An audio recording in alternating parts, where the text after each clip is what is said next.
नमस्कार दोस्तों, बायजूस आईएएस हिंदी में आप सभी का स्वागत है। आज हम आपके सामने 8 जुलाई 2021 के डेली क्विज प्रस्तुत कर रहे हैं, जिसमें द हिंदू अखबार, पीआईबी तथा भारत सरकार के विभिन्न मंत्रालयों के प्रमुख सूचनाओं के आधार पर हम प्रारंभिक परीक्षा के प्रश्नों पर चर्चा करते हैं। आज के डेली क्विज के अपने पहले प्रश्न को हम देखते हैं। मंत्रिपरिषद के संदर्भ में निम्नलिखित कथनों में से कौन सा या कौन से गलत है? पहला, मंत्रिपरिषद सामूहिक रूप से संसद के प्रति उत्तरदायी होती है। आप ध्यान रखिए, संसद के प्रति नहीं, यह लोकसभा के प्रति उत्तरदायी होती है।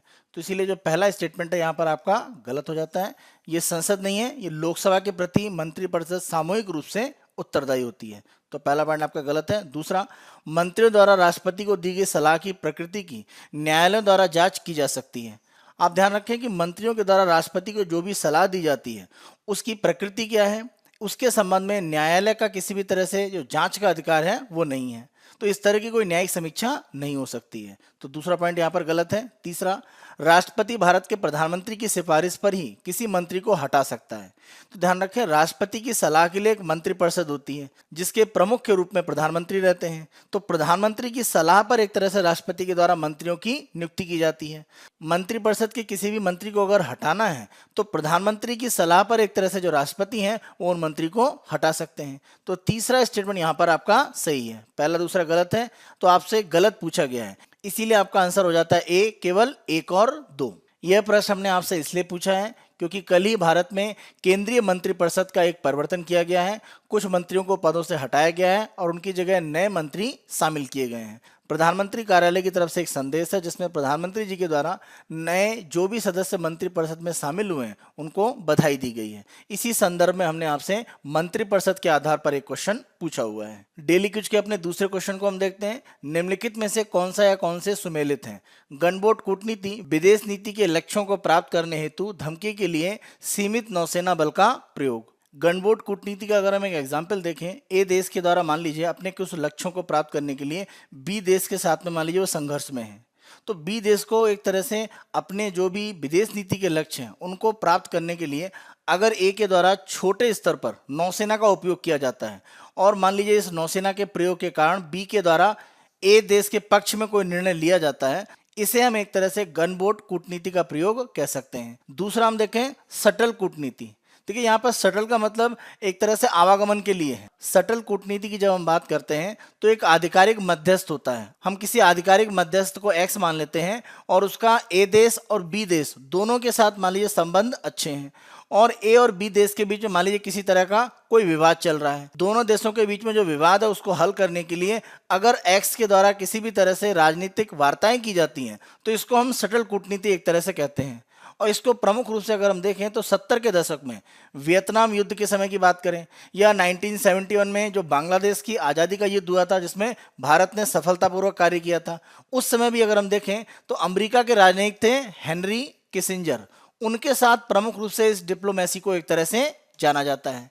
तो हेनरी किसिंजर को एक तरह से सटल कूटनीति के एक प्रमुख कह सकते हैं प्रणेता के रूप में माना जाता है और उनके द्वारा इसका बड़े पैमाने पर उपयोग करके जो अमेरिका के विदेश नीति के लक्ष्य हैं उनको प्राप्त करने का प्रयास उन्होंने किया। आप ध्यान रखें, भारत के संदर्भ में अगर हम देखें तो हेनरी किसिंजर बहुत सफल नहीं थे क्योंकि बांग्लादेश विवाद में एक तरह से अमेरिका पाकिस्तान के ज़्यादा समर्थन में था। तो भारत के द्वारा बांग्लादेश की आज़ादी के युद्ध में सफलतापूर्वक जो कार्य किया गया वो हेनरी किसिंजर की जो कूटनीति थी उसके बिल्कुल एक तरह से विरोध में था। तो हेनरी किसिंजर को आप इस समय सफल नहीं कह सकते, लेकिन वियतनाम युद्ध की सफलतापूर्वक जो समाप्ति थी उसमें बड़े पैमाने पर उनका एक योगदान माना जाता है। तो सटल कूटनीति के लिए हेनरी किसिंजर का नाम प्रमुख रूप से लिया जाता है। देखिए, अगर हम कूटनीति या डिप्लोमेसी में देखते हैं तो ट्रैक 1 कूटनीति प्रमुख रूप से कूटनीति का पहला एक भाग है जहां पर राजनीतिक लोग, मंत्रियों की बात करें, देश के प्रमुखों की बात करें, अंतर्राष्ट्रीय संगठनों के जो प्रतिनिधि होते हैं उनके द्वारा किसी भी समस्या के समाधान के लिए औपचारिक तरीके से बात की जाती है। यानी दो देशों के राष्ट्राध्यक्ष मिलकर किसी समस्या पर अगर विचार करते हैं तो इसको हम ट्रैक 1 कूटनीति कहते हैं। तो ये पहला एक तरह से आधिकारिक तरीका होता है कूटनीति के आधार पर किसी भी समस्या को हल करने का।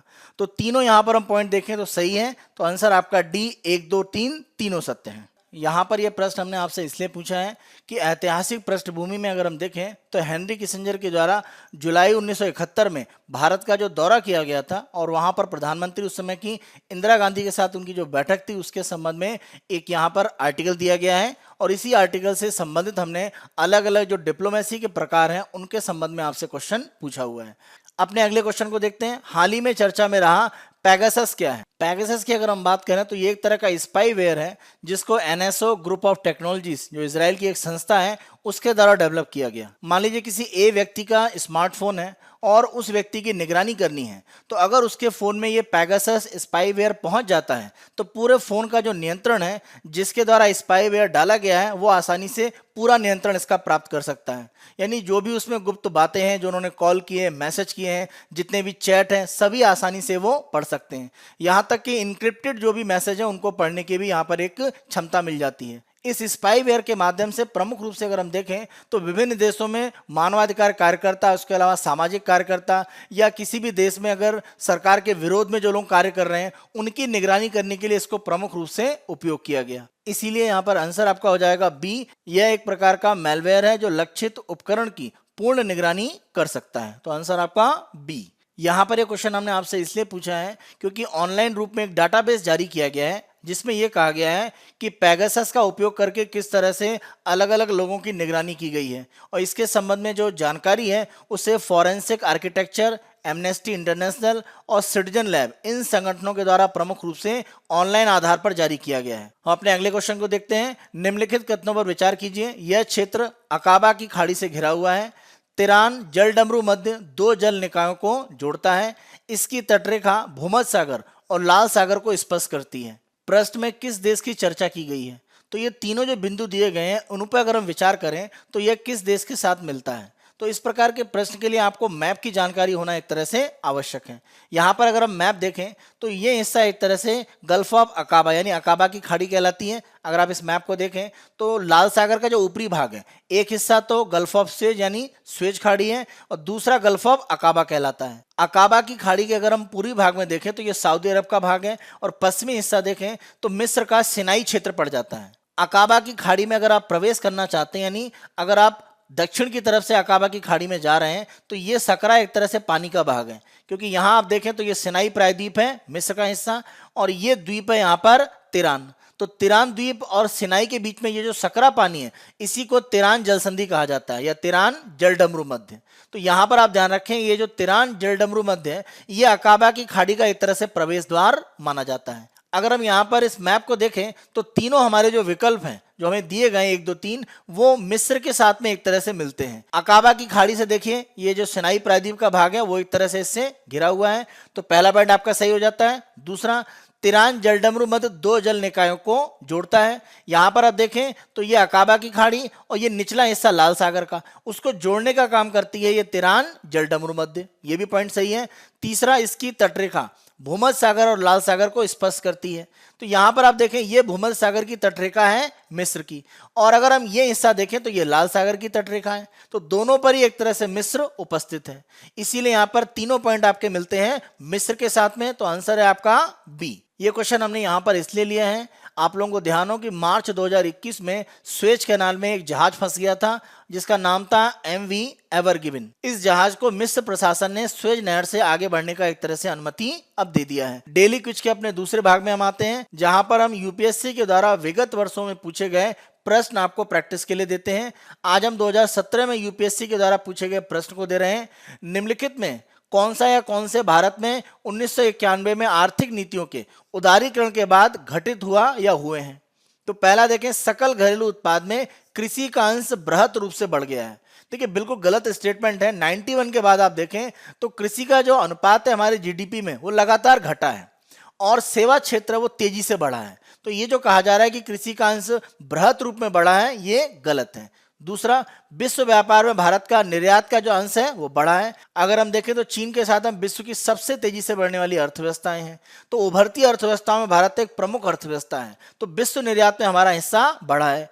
प्रत्यक्ष विदेशी निवेश यानी एफडीआई का जो प्रवाह है भारत में वो भी तेजी से बढ़ा है। चौथा, भारत का विदेशी मुद्रा भंडार बृहत रूप से बढ़ गया है। तो विदेशी निवेश आप देखें, निर्यात का बढ़ता स्तर, इस सब से भारत का जो विदेशी मुद्रा भंडार है उसमें भी 91 की जो आर्थिक नीतियां हैं उसके बाद तेजी से विस्तार हुआ है। तो तीनों ही विकल्प यहाँ पर 2, 3, 4 सही है, केवल पहला गलत है। तो आंसर आपका बी, केवल 2, 3 और 4 सही हैं। डेली क्विज के अपने तीसरे भाग में हम आते हैं, आज का प्रमुख तथ्य, जहां पर हम केंद्रीय सूचना आयोग के संबंध में आपको जानकारी दे रहे हैं। आज के प्रमुख तथ्य में हमने केंद्रीय सूचना आयोग को इसलिए लिया है क्योंकि यहां पर सुप्रीम कोर्ट की तरफ से केंद्र सरकार को यह आदेश दिया गया है कि वो सारे रिकॉर्ड एक तरह से उपलब्ध कराएं सुप्रीम कोर्ट को केंद्रीय सूचना आयोग के संबंध में, जो एक तरह से केंद्रीय सूचना आयोग में प्रमुख जो सूचना आयुक्त है उनके संबंध में, जो भी वहां पर पद रिक्त हैं उनके संबंध में, और साथ साथ जितने भी वर्तमान में केस उनके पास पेंडिंग पड़े हुए हैं जिनका निस्तारण नहीं किया गया, उनके संबंध में सूचना सुप्रीम कोर्ट ने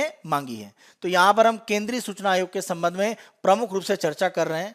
आप ध्यान रखें, केंद्रीय सूचना आयोग की अगर हम बात करें तो भारत में जो सूचना का अधिकार अधिनियम है 2005, उसके अंतर्गत इसकी स्थापना की गई थी। यहां पर अगर हम देखें तो 2019 में एक संशोधन किया गया सूचना के अधिकार, जो 2005 का कानून है उसमें, उसके आधार पर बड़ा परिवर्तन हुआ है। तो हम प्रमुख रूप से केंद्रीय सूचना आयोग की एक तरह से 2005 का कानून और 2019 में जो संशोधन है उसके आधार पर एक तुलना के रूप में यहाँ पर चर्चा कर रहे हैं। अगर हम सूचना आयुक्तों के कार्यकाल की बात करें, सूचना का अधिकार अधिनियम 2005 ये कहता है कि केंद्र और राज्य के स्तर पर मुख्य सूचना आयुक्त और सूचना आयुक्तों की एक तरह से नियुक्ति की जाती है जिससे कि इस कानून का प्रमुख रूप से पालन किया जा सके।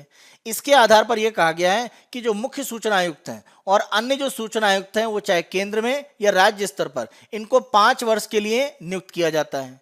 लेकिन 2019 में जो संशोधन किया गया उसके माध्यम से यह कहा गया कि ये जो प्रावधान 5 वर्ष का, इसको हटाया जा रहा है। अब केंद्र सरकार मुख्य सूचना आयुक्त और सूचना आयुक्तों का जो कार्यकाल है उसके संबंध में एक तरह से अधिसूचना जारी करेगी। दूसरा अगर हम देखें, प्रमुख रूप से एक जो परिवर्तन है वो वेतन के आधार पर है। सूचना का अधिकार अधिनियम 2005 में कहा गया है कि अगर हम मुख्य सूचना आयुक्त की बात करें और सूचना आयुक्तों की, तो मुख्य सूचना आयुक्त का जो वेतन है वो मुख्य चुनाव आयुक्त के बराबर, और सूचना आयुक्तों का जो वेतन है वो चुनाव आयुक्तों के वेतन के बराबर होगा। अगर हम केंद्रीय स्तर पर देखें, अगर हम राज्यों में देखें तो राज्यों में जो भी सूचना आयोग काम कर रहे हैं वहां पर मुख्य सूचना जो आयुक्त हैं उनका जो वेतन है वो चुनाव आयुक्तों के बराबर होगा, और राज्य के स्तर पर जो सूचना आयुक्त कार्य कर रहे हैं उनका वेतन राज्य सरकार के मुख्य सचिव के बराबर होगा। 2019 में जो संशोधन किया गया इसमें परिवर्तन कर दिया गया है।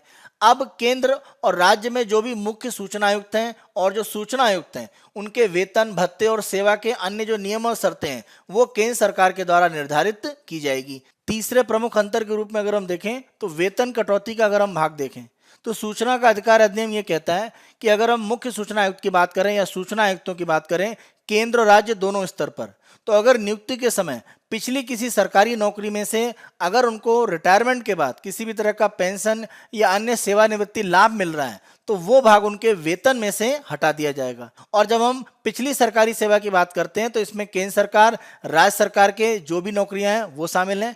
इसी के साथ साथ केंद्र राज्य सरकार के कानून के तहत स्थापित कोई निगम है या केंद्र राज्य सरकार के स्वामित्व या नियंत्रण वाली कोई सरकारी कंपनी, इन सभी को सरकारी पिछली नौकरी का एक तरह से भाग माना जाएगा।